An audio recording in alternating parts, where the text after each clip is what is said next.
a todos y cada uno de ustedes. Reciban la más cordial bienvenida ahí. Yo quiero invitarles a que juntos leamos en la Biblia, en la palabra de Dios, esa porción de la Biblia, esas palabras del Señor Jesús que están en el Evangelio según San Mateo, capítulo 21, verso 28 al 32, que se conoce como la parábola de los dos hijos, y en donde leemos: pero, ¿qué os parece? Un hombre tenía dos hijos, y acercándose al primero le dijo: hijo, ve hoy a trabajar a mi viña. Respondiendo él dijo: no quiero. Pero después, arrepentido fue. Y acercándose al otro, le dijo de la siguiente manera. Y respondiendo él dijo: sí, Señor, voy. Y no fue. ¿Cuál de los dos hizo la voluntad de su padre? Aquí es Jesús dirigiéndose a los líderes religiosos. Y les dice: ¿cuál de los dos hijos hizo la voluntad de su padre? Dijeron ellos, los líderes religiosos: el primero. Es decir, el que dijo no, pero después arrepentido fue. Jesús les dijo: de cierto os digo que los publicanos y las rameras van delante de vosotros al reino de los cielos. ¿Por qué? Porque vino a vosotros Juan en camino de justicia y no le creísteis.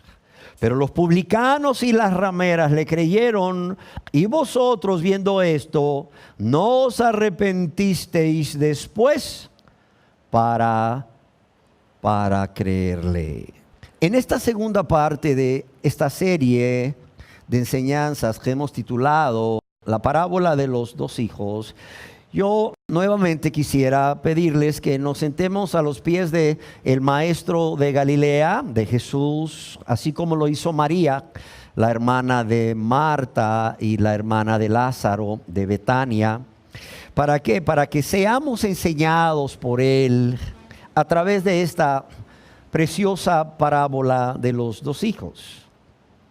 Y en esta segunda parte yo me propongo continuar compartiendo con ustedes acerca de esta primer verdad que podemos extraer de esta parábola. ¿Y cuál es esta primer verdad? De tres verdades que podemos extraer y que vamos a estar compartiendo acerca de ellas. La primera verdad es que el padre en esta parábola, como autoridad de sus hijos, desea que sus hijos le obedezcan. Es más, merece que sus hijos le obedezcan. Y que de igual manera Dios esperaba la obediencia, o bien espera. Dios espera la obediencia de todos los seres humanos, de todos y cada uno de nosotros. ¿Por qué? Porque Él nos ha creado. Él fue quien nos hizo y no nosotros a nosotros mismos. Y Él espera esta obediencia de todos los seres humanos, de todos y cada uno de nosotros, por sobre la obediencia a nuestra voluntad, por sobre la obediencia a todas las personas. Y antes de continuar en esta segunda parte, yo quisiera recordarles el concepto de obediencia que compartí con ustedes en nuestra primera parte, en donde decíamos que la obediencia es esa acción de acatar, es decir, la acción de respetar, la acción de guardar, la acción de someterse ¿a qué? A la voluntad de la persona que manda. Es someterse a la voluntad de la persona que está en autoridad sobre nosotros, o bien someterse o bien guardar lo que establecen las normas o lo que ordena la ley. Ahora bien, es la obediencia a Dios. Decíamos que el doctor Charles Stanley la describía de esta siguiente manera, y la cual me parecía muy acertada, y es que la obediencia a Dios es hacer lo que Dios dice de la manera que Él lo dice y en el tiempo que Él lo desea o desea que lo hagamos. En otras palabras, es hacer lo que Dios dice de la manera que Él dice y cuando Él lo dice. Y continúa escribiendo el doctor Stanley: hacer menos que esto es rebeldía. Decíamos que en el diccionario bíblico Nelson leemos acerca de la obediencia lo siguiente, y ahí se nos dice que en el Nuevo Testamento la obediencia se traduce del griego como ser persuadido o colocarse bajo alguien y someterse a su autoridad y mandato, como lo vemos en el libro de los Hechos, en el capítulo 5, verso 29, en donde está escrito: respondiendo Pedro y los apóstoles dijeron, es necesario obedecer a Dios antes que a los hombres. Y el mismo diccionario bíblico nos dice que aunque la obediencia se utiliza también en sentido secular, el significado central se deriva de la relación con Dios. Decíamos también que Dios da a conocer su voluntad mediante su voz y su palabra escrita, y frente a ella, óigase bien, frente a ella no hay neutralidad posible. Prestar atención humilde y someterse a Dios es obedecer, mientras que desestimar la palabra de Dios, es decir, menospreciar, rechazar o no hacer caso a su palabra, es rebelarse, es desobedecer, punto.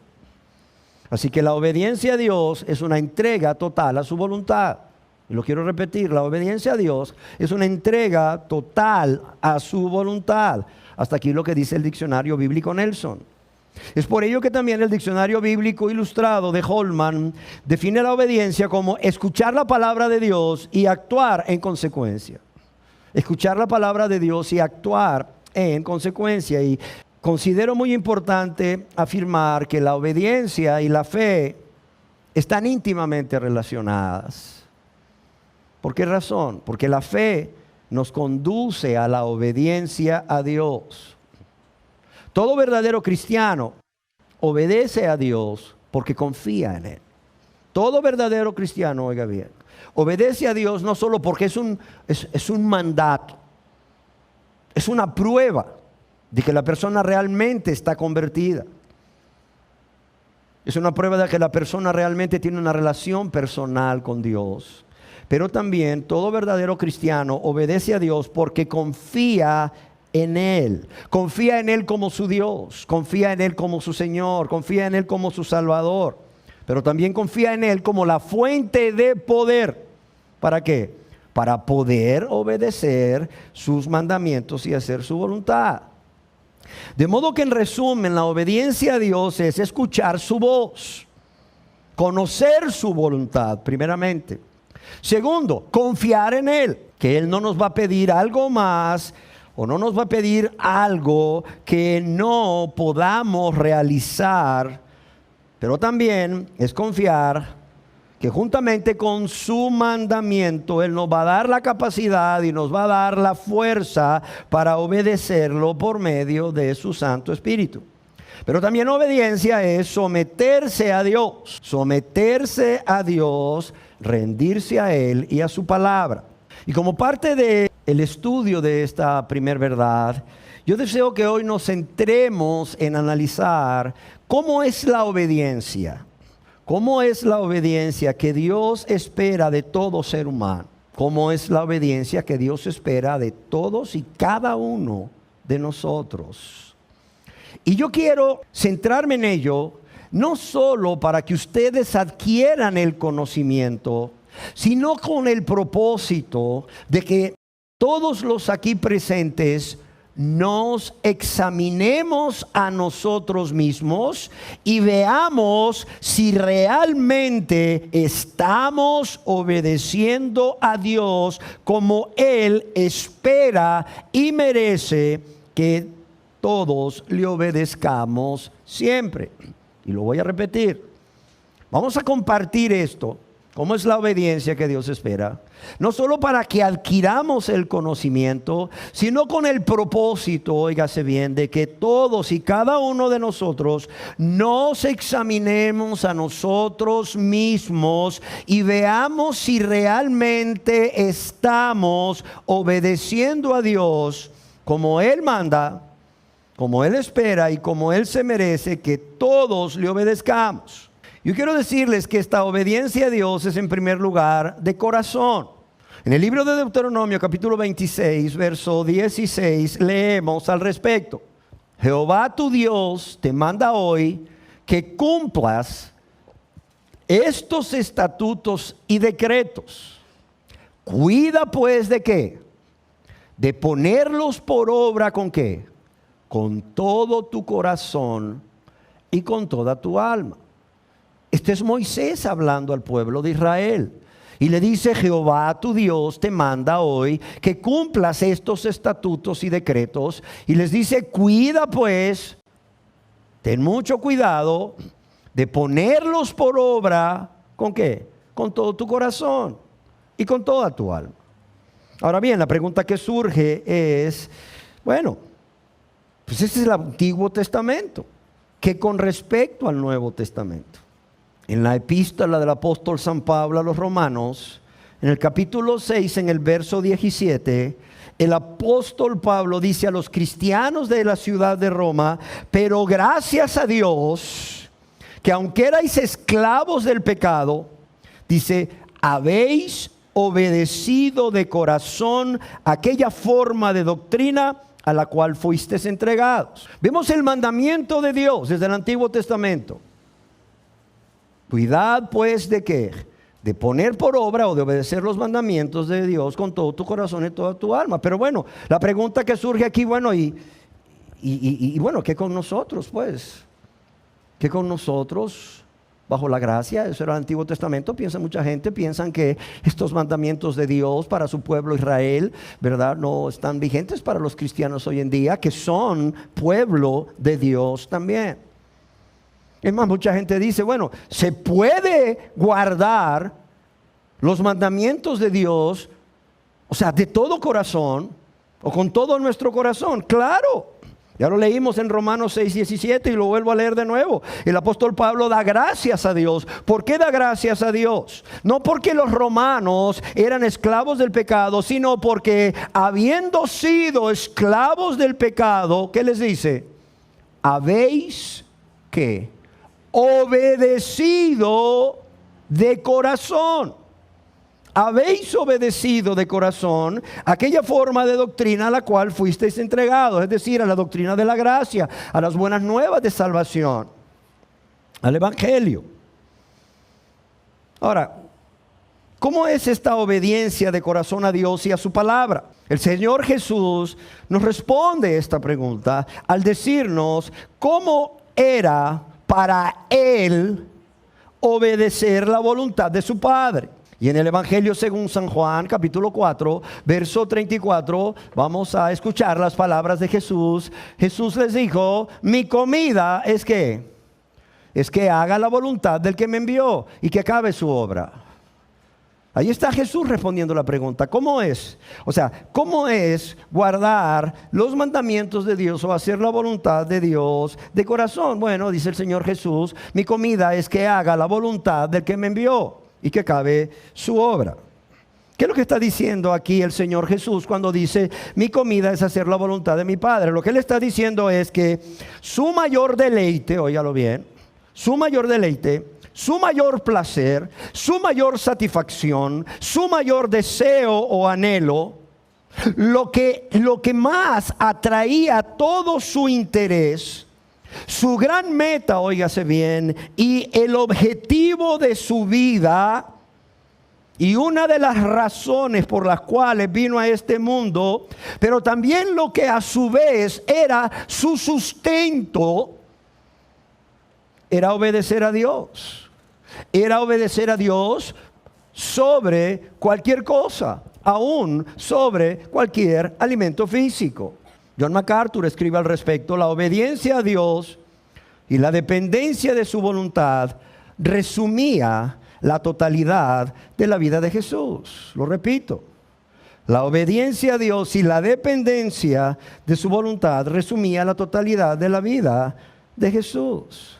Y esto es la obediencia de corazón. Y queridas personas que me escuchan, yo estoy seguro que Dios anhela que cada uno de los aquí presentes podamos decir como el Señor Jesús: mi comida es que es hacer la voluntad de mi Padre. Mi mayor deleite, mi mayor placer, mi mayor satisfacción, mi mayor deseo, o sea, lo que más atrae mi interés, por lo cual vivo, es para amar y obedecer a Dios, es hacer la voluntad de mi Padre. En segundo lugar, esta obediencia debe de ser motivada por el amor a Dios. Primero, debe de ser de corazón. En segundo lugar, debe ser motivada por amor a Dios. Amados, la obediencia por temor a la ira de Dios, el guardar sus mandamientos por temor al castigo o por el interés de recibir sus bendiciones, es motivada por el egoísmo.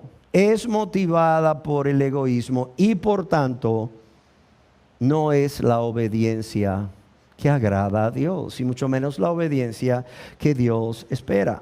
El apóstol Juan escribió al respecto en 1 de Juan capítulo 5, verso 3, lo siguiente: pues este es el amor a Dios. Vamos a ver cuál es el amor a Dios. Que oremos, que leamos su palabra, que demos de nuestros bienes, que prediquemos a toda criatura. Bueno, quizás podría ser una forma de demostrarle a Dios nuestro amor. Pero ¿qué es el amor a Dios en primer lugar? Dice el apóstol Juan, pues este es el amor a Dios. ¿Qué dice aquí? Que guardemos sus mandamientos.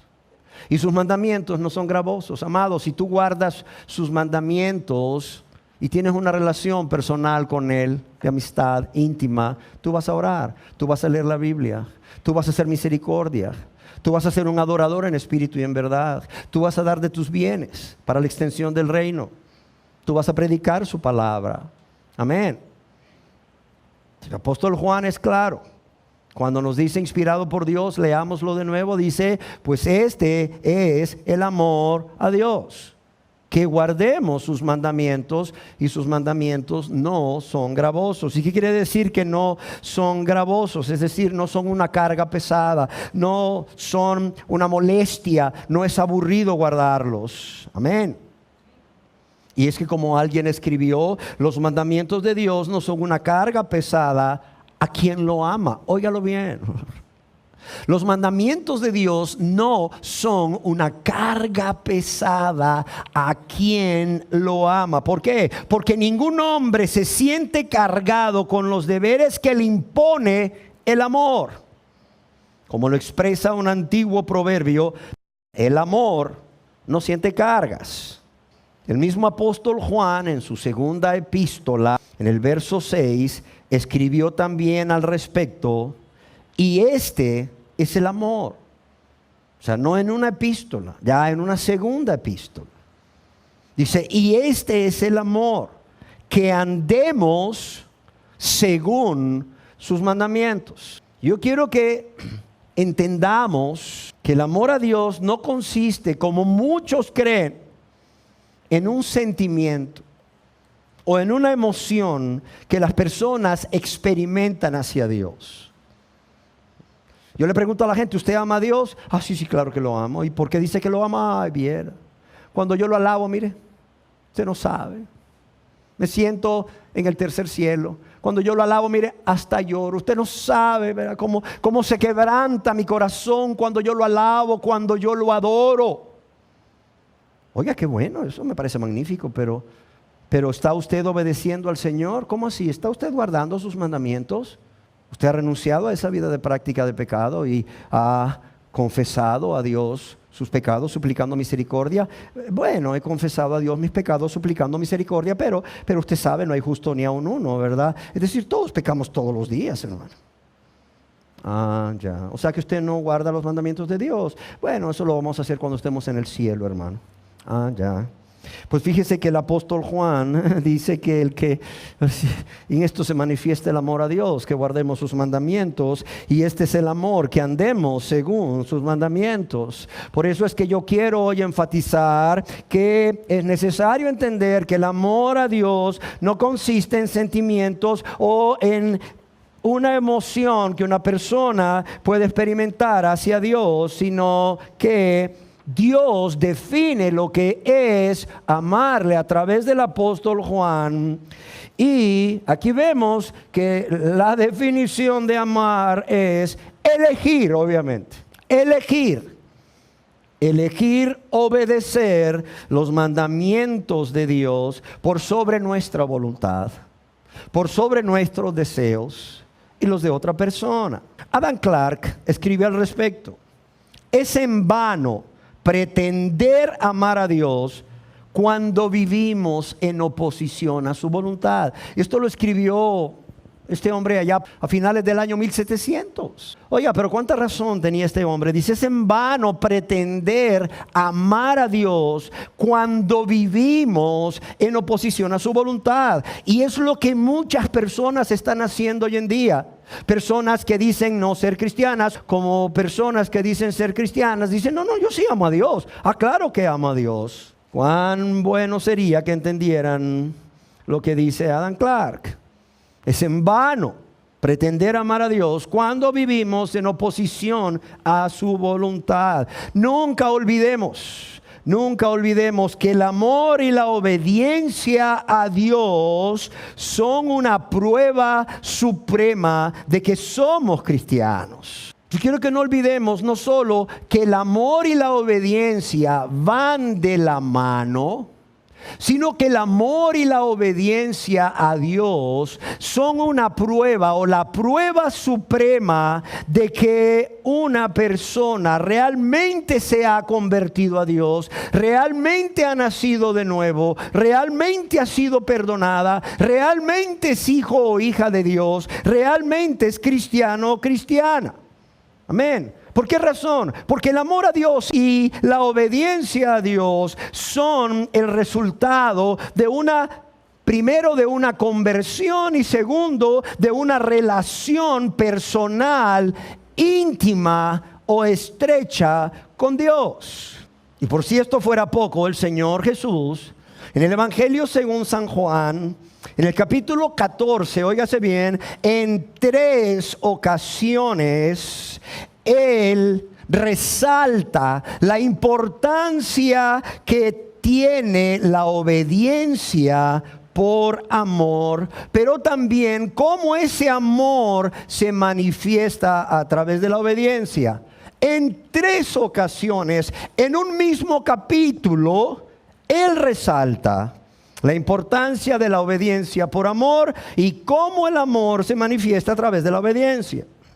Ahí en el Evangelio según San Juan, capítulo 14, verso 15, el Señor nos dice: si me amáis, ¿qué dice? Si me amáis, ¿qué? Guardad mis mandamientos. Si me amáis, guardad mis mandamientos. Aquí vemos que el amor y la obediencia a Cristo son inseparables. Y cuando el Señor dice: si me amáis, guardad mis mandamientos, aquí no solo se está refiriendo a los mandatos de carácter ético que Él establece ahí en el verso 23 y en el verso 24, sino que se está refiriendo a toda la revelación del Padre. Aquí mismo en el Evangelio según San Juan, capítulo 14, verso 21, Él afirma: el que tiene mis mandamientos y los guarda, el que tiene mis mandamientos y los guarda, dice, ese es el que me ama.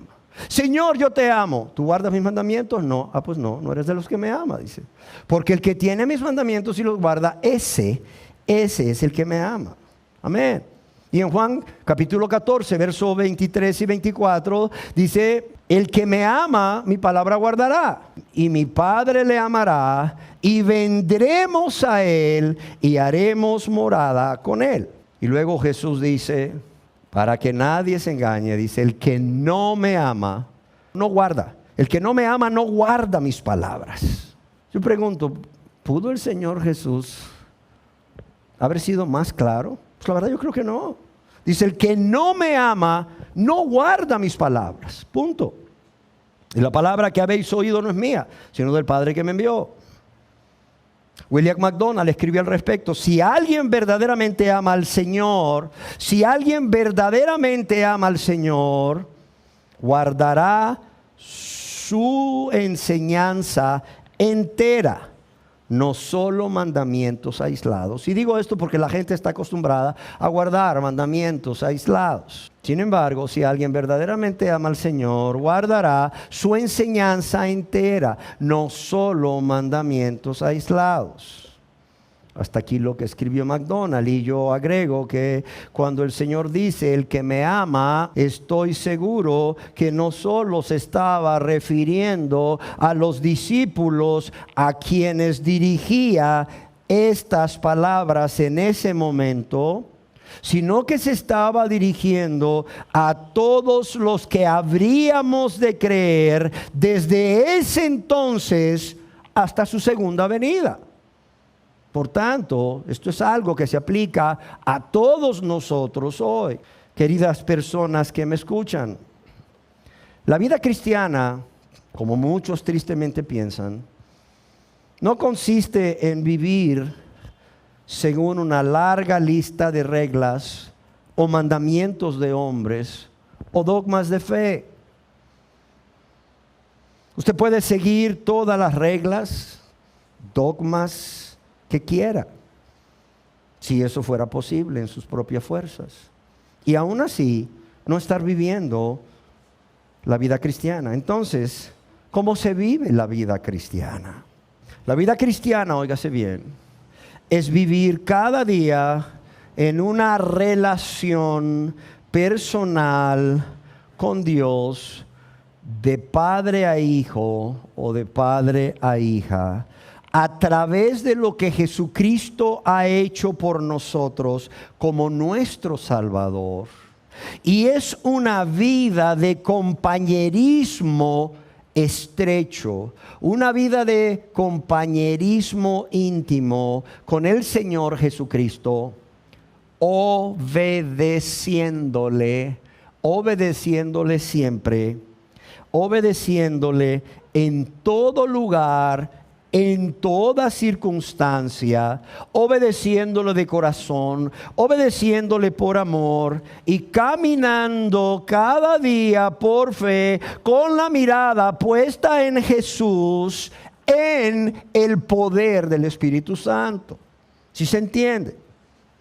La vida cristiana es vivir cada día en una relación personal con Dios, de padre a hijo, de padre a hija, a través de lo que Cristo ha hecho, o gracias a lo que Cristo hizo al morir, ser sepultado y resucitar por todos nosotros para el perdón de nuestros pecados. Pero también es una relación estrecha, es una relación de compañerismo íntimo con el Señor Jesucristo, obedeciéndole siempre, en todo lugar y circunstancia, haciéndolo de corazón, una obediencia de corazón, motivados por el amor a Él, caminando por fe, puesta la mirada en Jesús, en el poder del Espíritu Santo. Menos que eso no es la vida cristiana. Claro, el vivir esta vida así te va a llevar ¿a qué? Te va a llevar no solamente a amar a Dios, sino a obedecerle. Claro está. Amén. En tercer lugar, la obediencia a Dios debe de ser voluntaria. La primera es de corazón, la segunda es motivada por el amor, la tercera debe ser voluntaria. Amados y amadas, la obediencia de buena voluntad es la única clase de obediencia que Dios acepta. ¿Y cómo se manifiesta en la vida de la persona? Se manifiesta en que su mayor anhelo es obedecer a Dios. Su mayor anhelo es obedecer a Dios y por tanto tiene un fuerte deseo de obedecerle a Dios en todo, aún sin importar las consecuencias en su vida que esta obediencia a Dios traiga. ¿Sí se entiende? Eso es la obediencia voluntaria. La persona tiene un gran anhelo. Su mayor anhelo es es obedecer a Dios y por ello tiene un fuerte deseo de obedecerle en todo, amados. No importando las consecuencias que esto le vaya a traer. Yo creo que el mejor ejemplo para nosotros es el Señor Jesucristo, quien voluntariamente se hizo un ser humano como nosotros. Pero antes de ello, Él voluntariamente se sometió a la voluntad del Padre al dejar el cielo, al hacerse un ser humano como nosotros. ¿Para qué? Para morir por nosotros en la cruz del Calvario, para morir en nuestro lugar, para recibir el castigo que todos y cada uno de nosotros debíamos haber recibido por haber pecado tanto contra Dios y nuestro prójimo. En el Evangelio según San Juan, capítulo 6, verso 38, el mismo Señor Jesús afirma: porque he descendido del cielo no para hacer mi voluntad, sino la voluntad del que me envió. Y lo leo de nuevo, dice: porque he descendido del cielo no para qué, no para hacer mi voluntad, sino la voluntad de ¿quién? Del que me envió, del Padre. Y por cierto, descendió del cielo no para hacer su voluntad, sino la voluntad del Padre. ¿Hasta dónde? Hasta la muerte. En el Evangelio según San Juan, capítulo 10, versos 17 y 18, en la Biblia de las Américas, leemos lo que el Señor afirma al respecto. Dice: por eso el Padre me ama, porque yo doy mi vida para tomarla de nuevo. Dice: nadie me la quita, sino que yo la doy de mi propia voluntad. Me encanta esta versión, la Biblia de las Américas, cuando traduce hablando de el Señor Jesús dando su vida por nosotros. Dice: nadie me la quita. Dice: nadie me la quita, sino que yo la doy ¿de qué? De mi propia voluntad.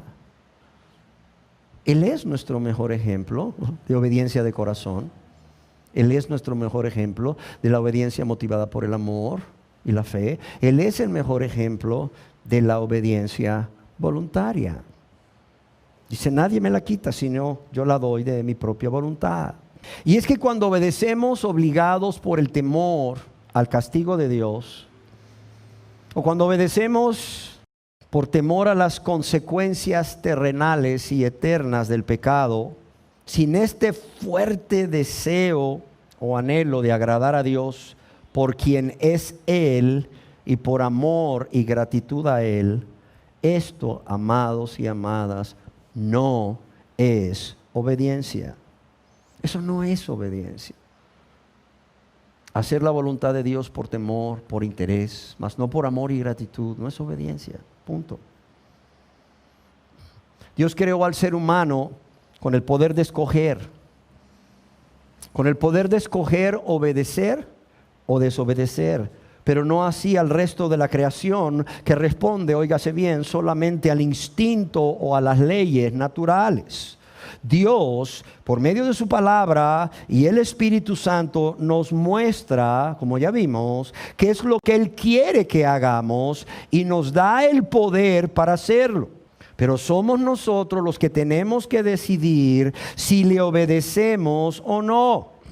Y por cierto, que Dios siempre espera que decidamos obedecerle y obedecerle libre de egoísmos, es decir, no viendo nuestra comodidad, no viendo nuestro beneficio o nuestro bienestar personal o nuestra felicidad,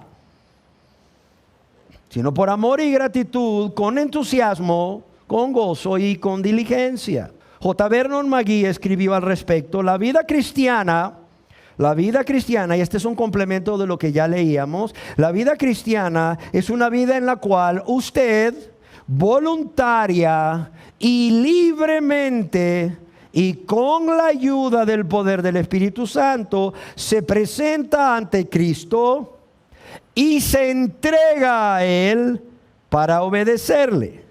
Entonces, al obedecerle, Él realmente será su Señor.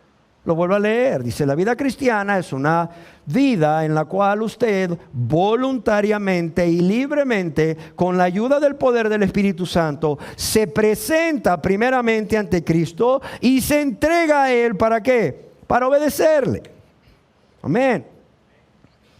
En cuarto lugar, la obediencia es y debe de ser pronta, es decir, que debemos obedecer a Dios con rapidez o de forma inmediata.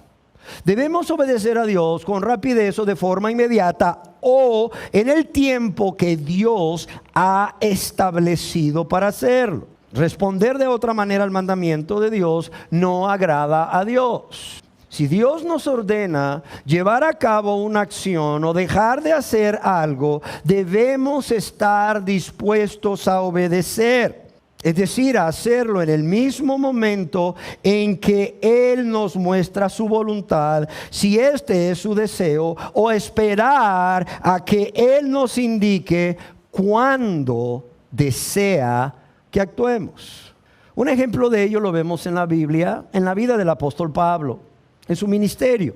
Para aquellos que les gusta anotar y leer en casa, en el libro de los Hechos, capítulo 16, versos 9 y 10, Lucas, inspirado, escribió y se le mostró a Pablo una visión de noche.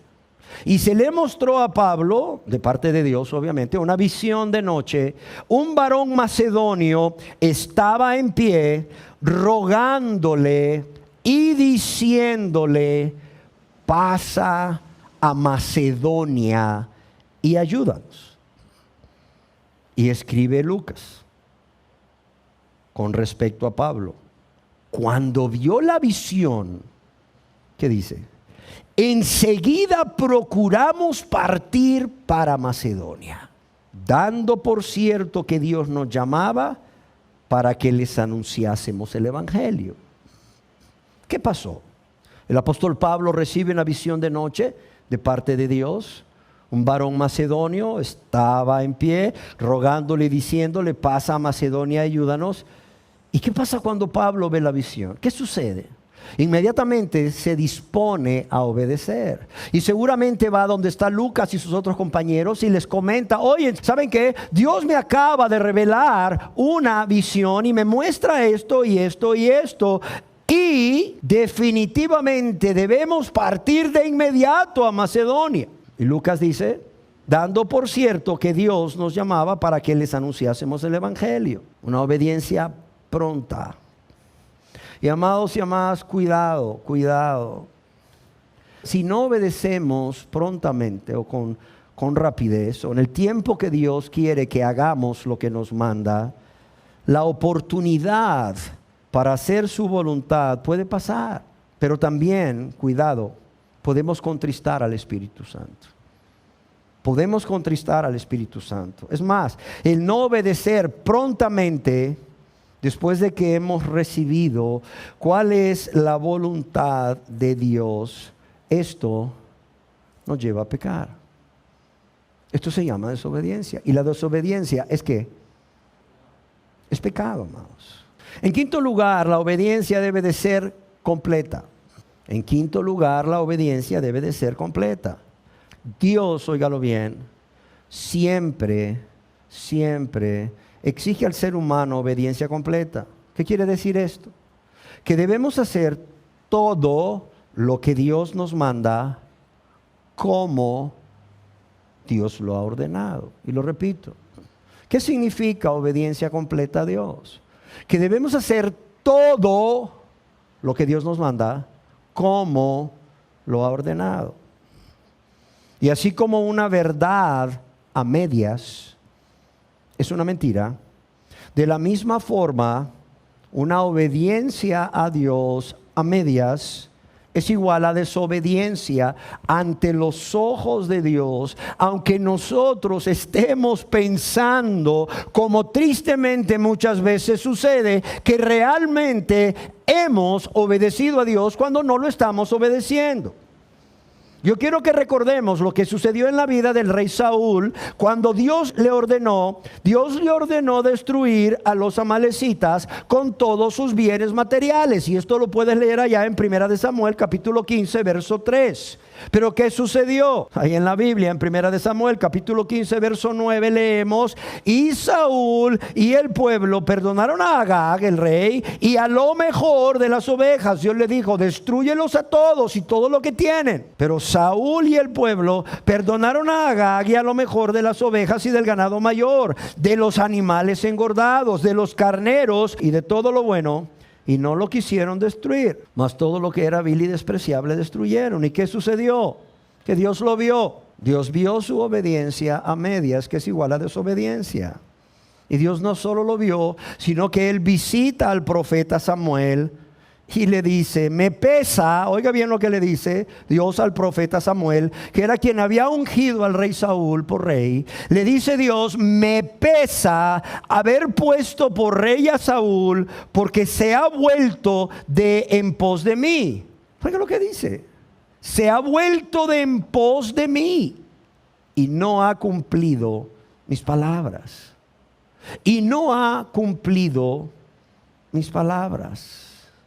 Porque como escribió el profeta Samuel, inspirado por Dios, se complace Jehová tanto de los holocaustos y víctimas como de que se le obedezca a las palabras de Jehová. Y es una pregunta válida en nuestros días. La gente dice, no, si yo oro, no, si yo leo la Biblia, no, si yo predico, no, si yo ofrendo, no, si yo diezmo, no, si doy mi cuerpo para ser quemado.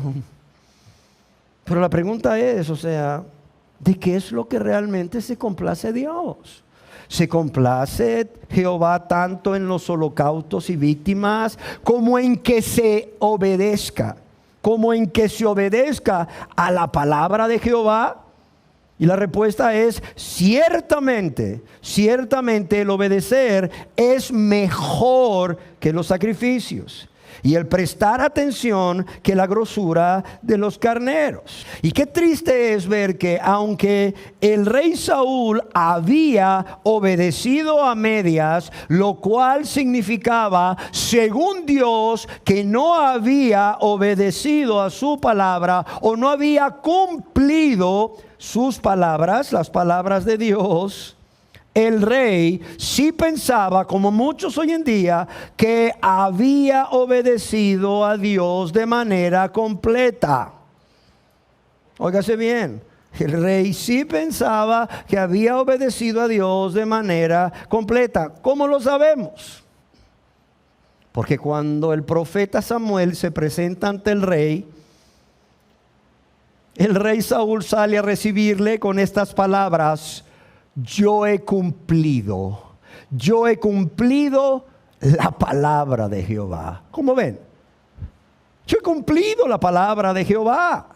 Cuando esto no era verdad, y Dios lo sabía, y Samuel lo sabía, y ustedes y yo lo sabemos.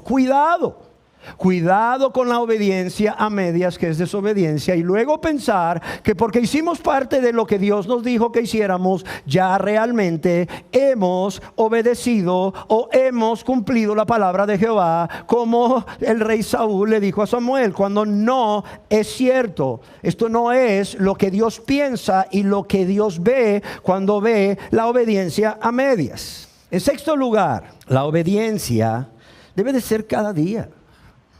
Y no solo debe de ser cada día, debe de ser hasta el final. Hasta que partamos a su presencia o hasta que el Señor venga en su segunda venida a la tierra, lo que suceda primero. Amados y amadas, la obediencia a Dios debe de ser lo primero, debe de ser lo último y debe de ser lo de siempre.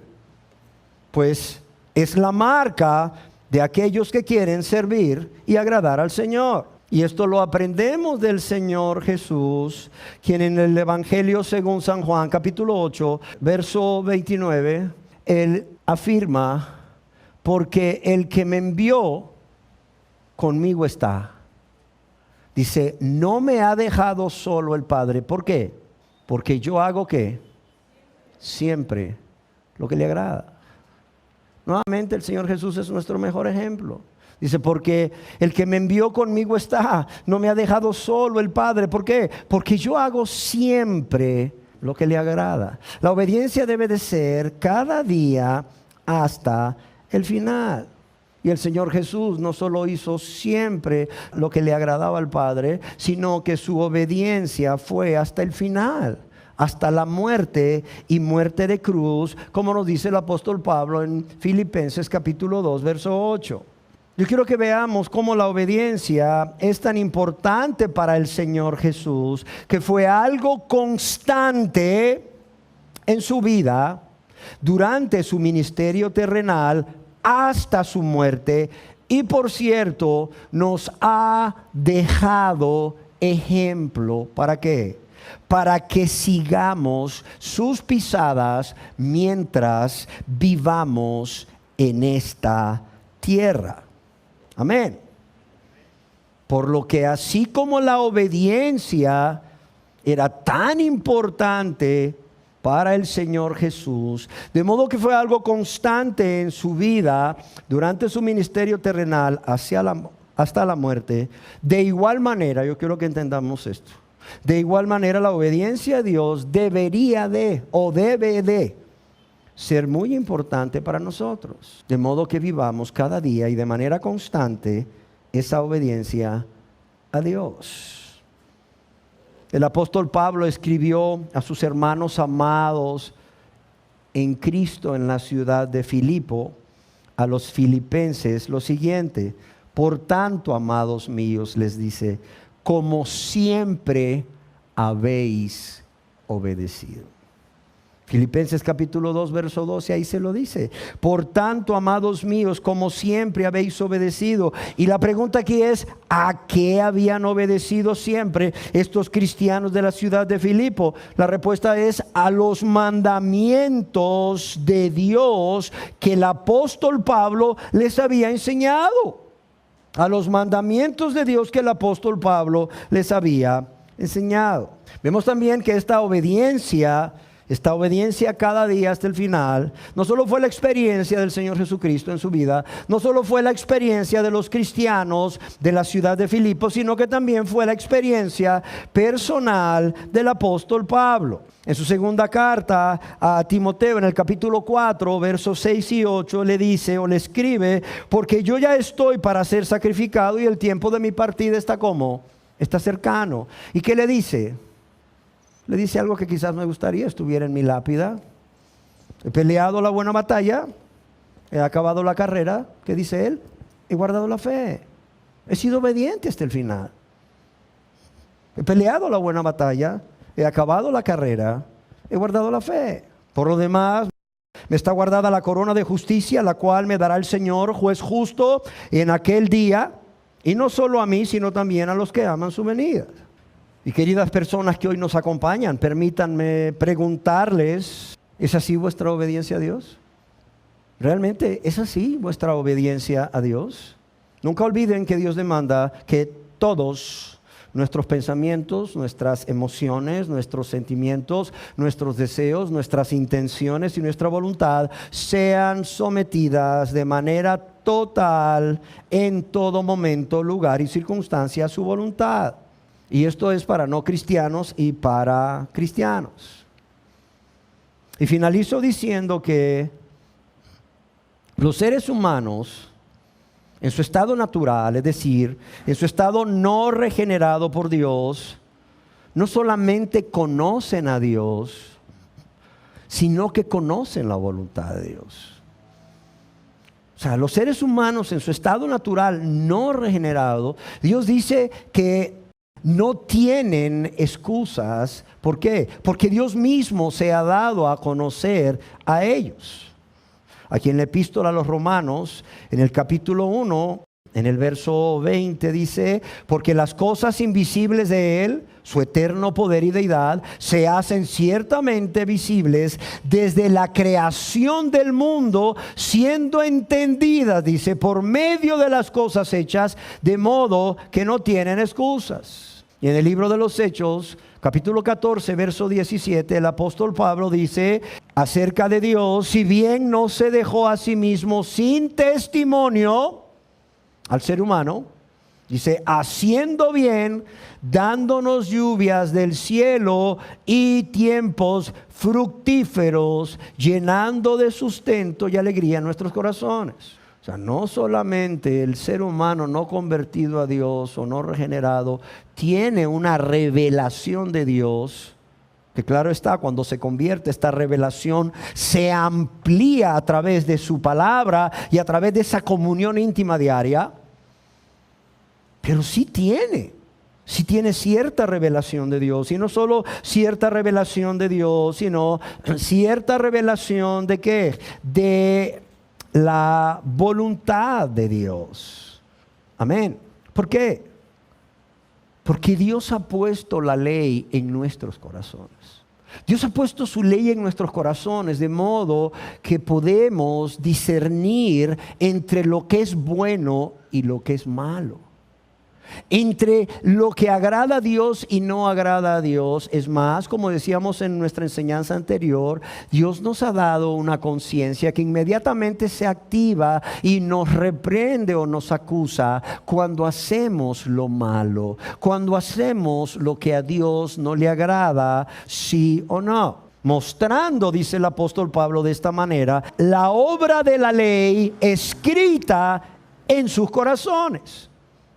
Mostrando la obra de la ley escrita en sus corazones y dando testimonio su conciencia y acusándoles o defendiéndoles sus razonamientos. Paul Washer escribió con respecto al ser humano no regenerado, no salvo, lo siguiente: las escrituras nos enseñan que los hombres tienen suficiente conocimiento de Dios para aborrecerlo y suficiente conocimiento de su voluntad para rechazarla e intentar detenerla, como leemos en la Biblia en Romanos capítulo 1, verso 30. Dice, las escrituras nos enseñan que los hombres tienen suficiente conocimiento de Dios como para aborrecerlo y suficiente conocimiento de su verdad para rechazarla e intentar detenerla, como leemos en la Biblia en Romanos 1:30. Vemos también, hasta aquí lo que dijo Paul Washer, ahora continúo yo, vemos también que las personas no convertidas a Dios pueden elegir obedecer un mandamiento de manera ocasional. Nosotros lo hicimos antes de convertirnos a Dios. Elegíamos obedecer un mandamiento de manera ocasional y, por cierto, generalmente obedecíamos un mandamiento de Dios de manera ocasional. ¿Motivados por qué? A ver, motivados por el egoísmo, motivados por nuestro beneficio, por nuestro bienestar, para obtener un beneficio personal o bien por temor al castigo. Sin embargo, amados y amadas, yo quiero que quede algo claro.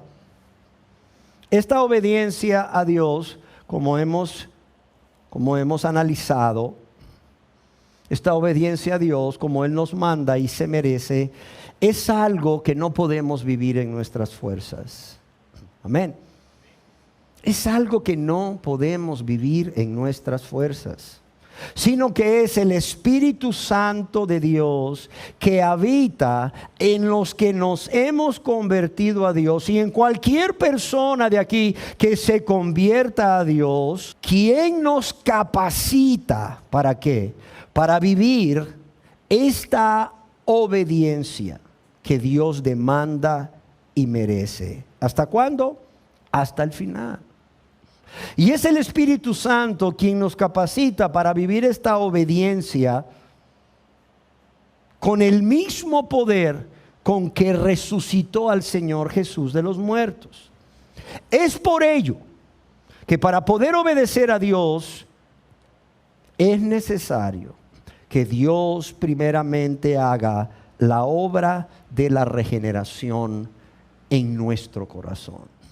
Para poder obedecer a Dios de corazón, para poder obedecer a Dios por amor, para poder obedecer a Dios de manera pronta, de manera completa, de manera voluntaria, amén, cada día hasta el final, es necesario que Dios haga la obra de regeneración en el corazón de cada uno de nosotros. Amén. Yo quiero decirles que esta obra de la regeneración que Dios hace o esta obra del nuevo nacimiento sucede en ese mismo momento en que el pecador se arrepiente de todos sus pecados e inmediatamente cree en Jesucristo como su único y suficiente Salvador personal, pero también se rinde a Él como el Señor de su vida. ¿Y qué sucede?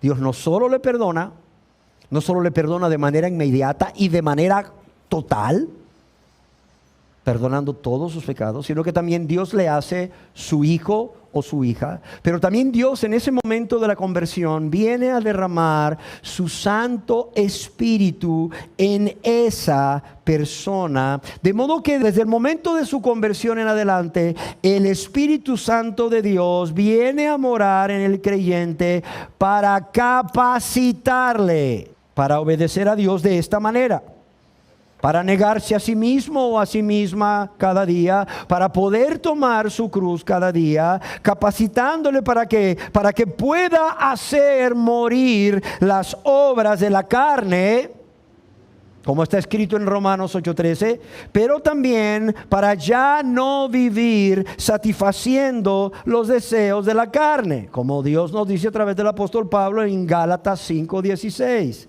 ¿Sí se entiende? Mira cuántas cosas. Es más, el Espíritu Santo nos trae convicción de pecado. ¿De quién es la salvación? La salvación es de Jehová. ¿Por qué? Porque Él es quien da el primer paso para salvarnos. Él es el que envió a los profetas. Él es el que luego ahora nos habla por medio del Señor Jesucristo.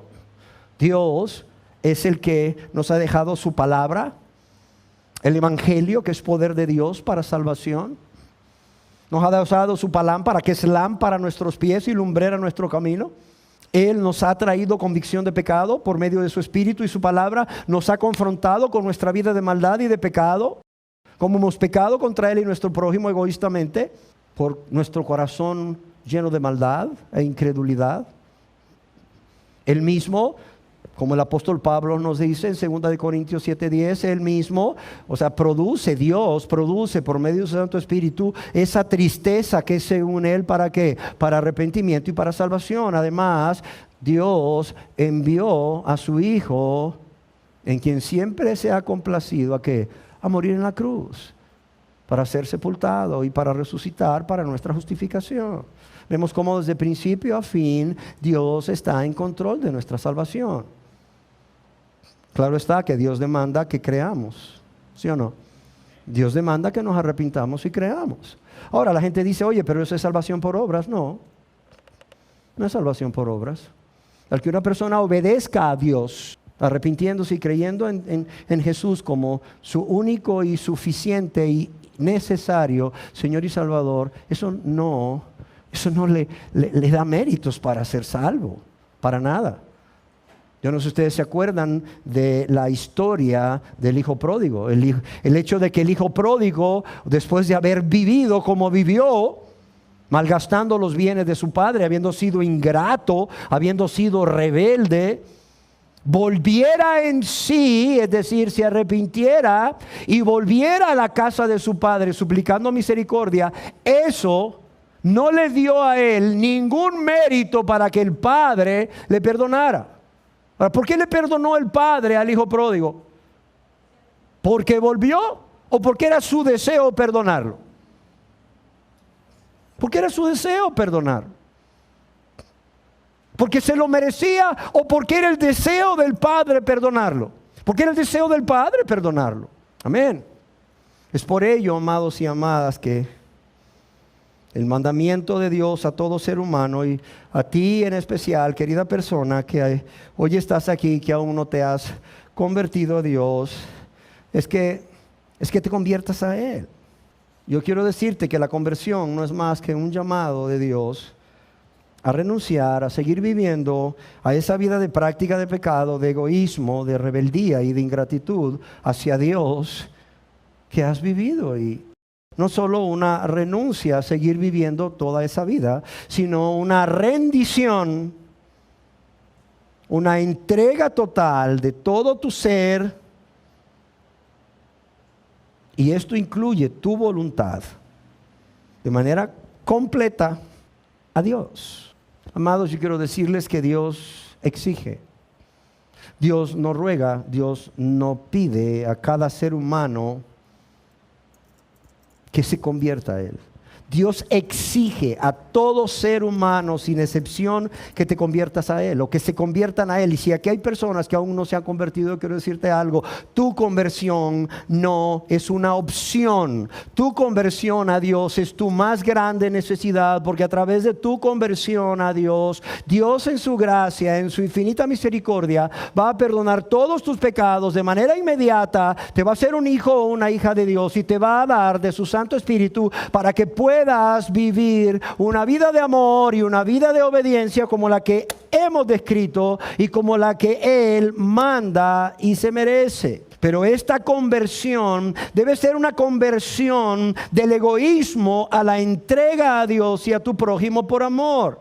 Esta conversión debe de ser un paso de la desobediencia a la obediencia. La conversión no solo es un paso que damos en donde abandonamos el egoísmo para entregarnos a Dios, sino que renunciamos a la desobediencia para vivir una vida de obediencia a Dios en el poder del Espíritu Santo, por fe, por la gracia de Dios. Amén.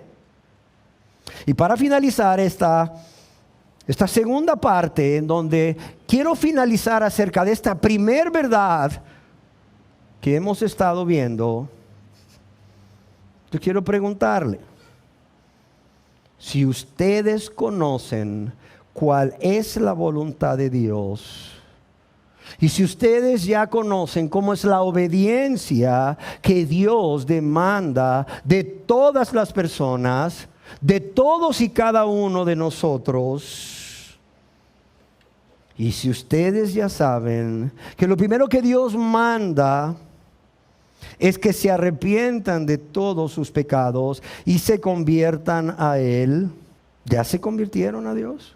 ¿Ya se convirtieron a Dios a través de un verdadero arrepentimiento y fe en el Señor Jesucristo como su único y suficiente Salvador, o no? Si su respuesta es sí, gloria a Dios. Gloria a Dios. Dele gracias a Dios por su don inefable, por su regalo, ese regalo de la salvación inmerecido. Pero si no es así, permítame preguntarle, y con esto termino: ¿qué está esperando para hacerlo? ¿Qué está esperando para hacerlo? Demos gracias a Dios. Señor, te damos gracias por tu palabra, que siempre, Señor, es lámpara para nosotros. Señor, yo quiero pedirte que esta enseñanza no solo traiga conocimiento a las personas, como decíamos al principio, sino que realmente ese conocimiento les lleve a examinarse, a hacer un autoexamen, Señor, para que realmente puedan ver si están caminando en esa obediencia que tú demandas de cada uno de ellos, o no lo están haciendo, Señor. Padre, que no olviden que así como una verdad a medias es una mentira, una obediencia a medias es una desobediencia, Señor. Padre, yo te ruego que por tu Santo Espíritu no solo vengas a convencerlos acerca de si están o no están obedeciéndote como tú lo mandas y lo mereces, sino que también traigas convicción de pecado a sus vidas, esa tristeza que según tú, Señor, para arrepentimiento, para salvación, por amor a cada uno de ellos, Señor, por amor a cada uno de los que no están en esta obediencia, Señor, pero también para tu honra y tu gloria, Señor, porque nada te glorifica más que un pueblo que te ama y te obedece, Señor. Nada te glorifica más que un pueblo que te ama y te manifiesta su amor a través de la obediencia, Señor. La obediencia de corazón, la obediencia por amor, la obediencia voluntaria, la obediencia pronta, la obediencia completa, Señor. La obediencia cada día hasta el fin, Señor. Padre, Háblanos a cada uno de nosotros, Señor. Ten misericordia de cada uno de nosotros y háblanos, Señor. Llévanos a hacer ese autoexamen, Señor, y háblanos. Y como dijo Eliú a Job, Señor, podamos decirte, muéstranos lo que no vemos. Muéstranos lo que no vemos, Señor. Si hicimos mal, no lo haremos más. Yo te lo suplico, Dios, en el nombre de Jesús. Amén.